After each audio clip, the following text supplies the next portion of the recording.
Hey there! Welcome to today's video where we tackle a common problem that many programmers face when trying to optimize their code.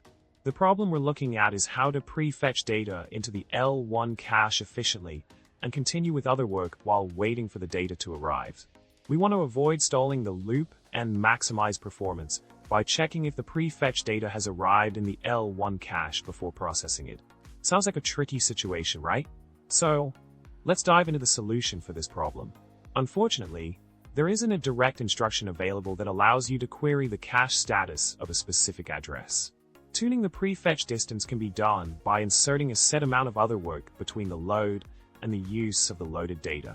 Remember, modern CPUs are equipped with memory-level parallelism features, and hardware prefetching in a L2 and L1D cache is already optimized for sequential access. This means that in simple cases like this, the hardware prefetchers will be working efficiently to keep your data ready.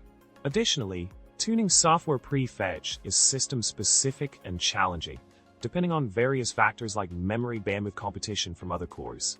Event counters like codelimum_load_retired that L1_miscode and code cycle_activity stalls_L3_miscode can be used to monitor cache misses and CPU stalls during the execution of your code.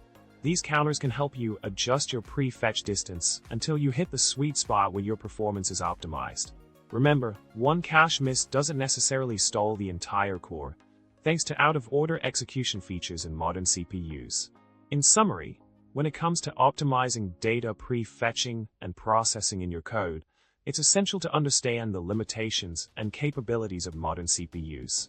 While there isn't a direct way to check the cache status, by tweaking prefetch distances and monitoring relevant performance counters, you can fine-tune your code for maximum efficiency. I hope you found this information helpful in improving your code's performance. Remember to subscribe, like, and comment below with your thoughts. Happy coding!